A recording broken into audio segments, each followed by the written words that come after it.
Assalamualaikum warahmatullahi wabarakatuh.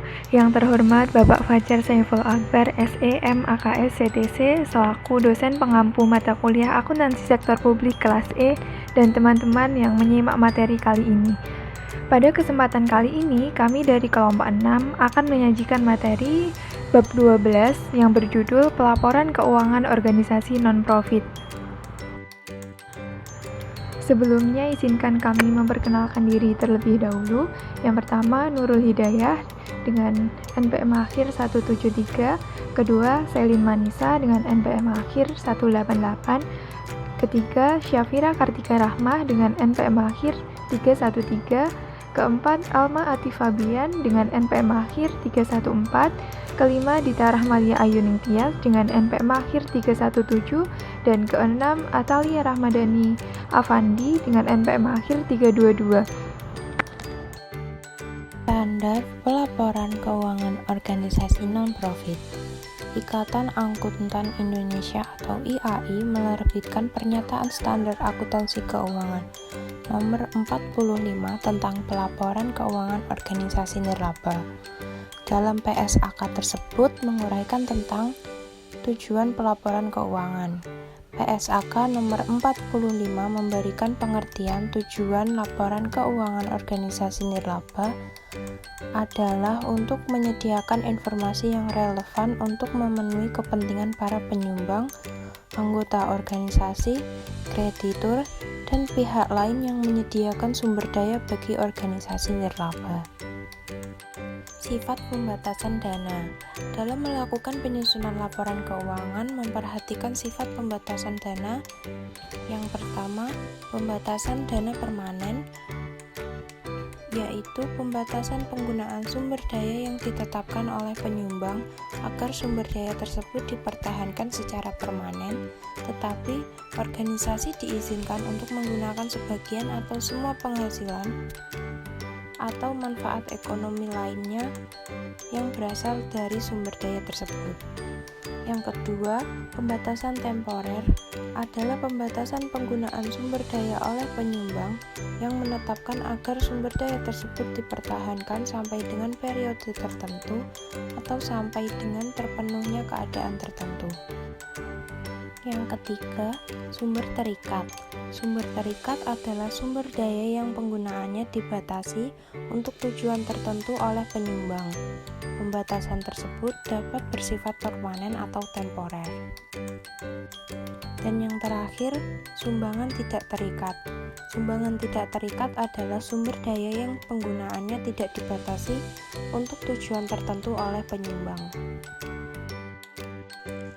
Selanjutnya, tujuan laporan keuangan organisasi non-profit. Tujuan laporan keuangan organisasi non-profit dibagi ke dalam 2 poin penting. Yang pertama, menilai kemampuan perusahaan. Laporan keuangan perusahaan nirlaba dibuat untuk menyediakan informasi yang relevan untuk memenuhi kepentingan para donatur, anggota organisasi, kreditur, dan pihak lain yang menyediakan sumber daya bagi organisasi nirlaba. Laporan keuangan ini memiliki kepentingan bersama dalam rangka menilai beberapa hal seperti jasa yang diberikan oleh organisasi nirlaba dan kemampuannya untuk terus memberikan jasa tersebut, serta cara manajer melaksanakan tanggung jawabnya dan aspek lain dari kinerja mereka. Yang kedua, menyajikan informasi. Laporan keuangan dibuat untuk menyajikan informasi mengenai beberapa hal berikut ini. Yang pertama, jumlah dan sifat aktiva, kewajiban, dan aktiva bersih suatu organisasi. Yang kedua, pengaruh transaksi, peristiwa, dan situasi lainnya yang mengubah nilai dan sifat aktiva bersih. Yang ketiga, jenis dan jumlah arus masuk dan arus keluar sumber daya dalam satu periode dan hubungan antara keduanya. Yang keempat, cara suatu organisasi mendapatkan dan membelanjakan kas, memperoleh pinjaman dan melunasi pinjaman, serta faktor lainnya yang berpengaruh pada likuiditasnya. Yang kelima, usaha jasa suatu organisasi. Dan yang keenam, Setiap laporan keuangan menyediakan informasi yang berbeda, dan informasi dalam suatu laporan keuangan biasanya melengkapi informasi dalam laporan keuangan yang lain.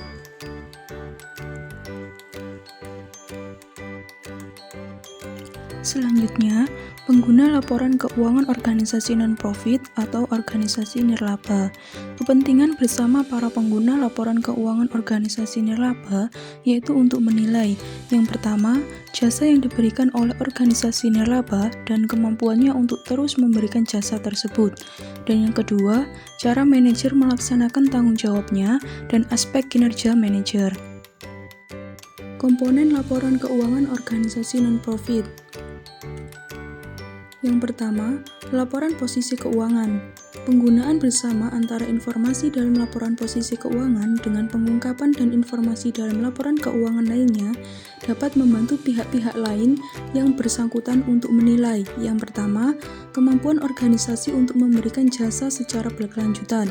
Yang kedua, likuiditas, fleksibilitas keuangan, kemampuan untuk memenuhi kewajibannya. Dan yang ketiga, kebutuhan pendanaan eksternal. Selanjutnya, laporan aktivitas. Tujuan utama laporan aktivitas adalah menyediakan informasi mengenai yang pertama, pengaruh transaksi dan peristiwa lain yang mengubah jumlah dan sifat aktiva bersih. Yang kedua, hubungan antar transaksi dan peristiwa lain. Dan yang ketiga, bagaimana penggunaan sumber daya dalam pelaksanaan berbagai program atau jasa. Penggunaan bersama antara informasi dalam laporan aktivitas dengan pengungkapan informasi dalam laporan keuangan lainnya dapat membantu penyumbang, anggota organisasi, kreditur, dan pihak lainnya untuk pertama, mengawasi kinerja dalam suatu periode, kedua, menilai upaya, kemampuan, dan kesinambungan organisasi dan memberikan jasa, yang ketiga, menilai pelaksanaan tanggung jawab dan kinerja manajer. Laporan arus kas. Tujuan laporan arus kas adalah menyajikan informasi mengenai penerimaan dan pengeluaran kas dalam suatu periode. Perusahaan harus melaporkan arus kas dari aktivitas operasi dengan menggunakan salah satu dari metode sebagai berikut. Yang pertama, metode langsung. Dengan metode ini, kelompok utama dari penerimaan kas bruto dan pengeluaran kas bruto diungkapkan. Lalu metode yang kedua yaitu metode tidak langsung. Dengan metode ini, laba atau rugi bersih disesuaikan dengan mengoreksi pengaruh dari transaksi bukan kas, penangguhan atau deferral, atau akrual dari penerimaan atau pembayaran kas untuk operasi di masa lalu dan masa depan, dan unsur penghasilan atau beban yang berkaitan dengan arus kas investasi atau pendanaan. Catatan atas laporan keuangan. Catatan atas laporan keuangan adalah penjelasan yang dilampirkan bersama-sama dengan laporan keuangan dan menjadi bagian yang tidak terpisahkan dengan neraca, perhitungan laba rugi, laporan perubahan modal, dan laporan perubahan posisi keuangan. Catatan atas laporan keuangan memuat hal-hal berikut. Yang pertama, informasi umum mengenai lembaga. Lalu yang kedua, kebijakan akuntansi yang digunakan dalam penyusunan laporan keuangan. Yang ketiga, penjelasan dari setiap akun yang dianggap memerlukan rincian lebih lanjut. Yang keempat, kejadian setelah tanggal neraca. Dan yang terakhir, informasi tambahan lainnya yang dianggap perlu, baik bersifat kuantitatif maupun kualitatif. Selanjutnya ada klasifikasi aktiva bersih. Yang pertama ada aset bersih tidak terikat, yang kedua ada aset bersih terikat temporer, yang ketiga ada aset bersih terikat permanen. Aset bersih tidak terikat umumnya meliputi pendapatan dari jasa, penjualan barang, sumbangan, dan dividen atau hasil investasi, dikurangi beban untuk memperoleh pendapatan tersebut. Pembatasan terhadap aset bersih ini, yang pertama ada penggunaan aset bersih tidak terikat, kedua tujuan organisasi yang tercantum dalam akte pendirian, dan yang terakhir ada perjanjian kontraktual dari pemasok, kreditur, dan pihak lain yang berhubungan dengan organisasi. Selanjutnya ada aset bersih terikat temporer. Pembatasan terhadap aset bersih ini, yang pertama ada sumbangan berupa aktivitas operasi tertentu, kedua investasi untuk jangka waktu tertentu, ketiga penggunaan selama periode waktu tertentu di masa depan, dan yang terakhir ada pemerolehan aset tetap. Dari informasi tersebut, pembatasan ini dapat disajikan sebagai unsur terpisah dalam kelompok aset bersih terikat temporer atau disajikan. Next ada aset bersih terikat permanen.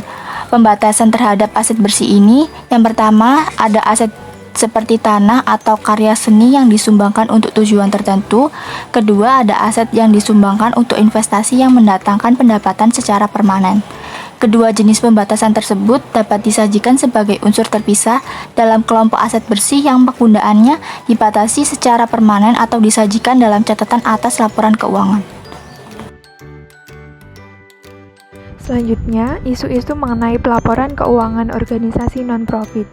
Akhir-akhir ini sering kita mendengar isu-isu lembaga swadaya masyarakat digunakan sebagai kedok bagi sejumlah orang untuk meraup keuntungan pribadi.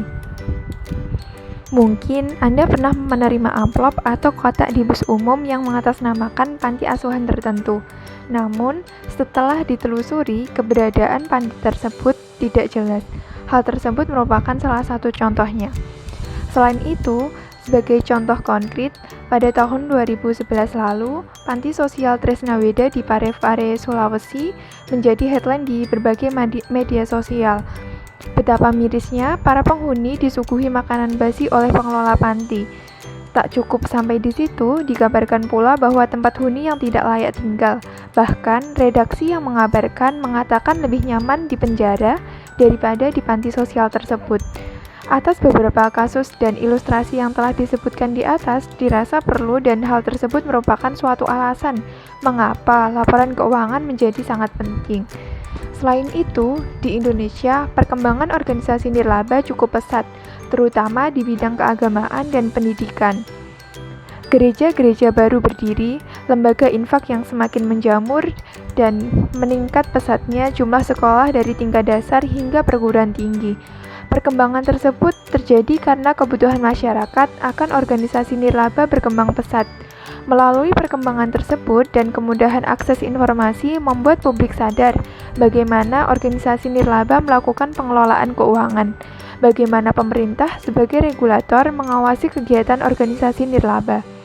Memang, pada akhirnya, semua hal tersebut akan bertumpu pada masyarakat, yaitu bagaimana untuk menyikapi hal tersebut dan melakukan aksi tentunya. Sekian presentasi dari kelompok kami. Jika ada salah, kami mohon maaf. Dan apabila ada pertanyaan, bisa dikirimkan melalui WhatsApp group. Terima kasih, semoga bermanfaat. Wassalamualaikum warahmatullahi wabarakatuh.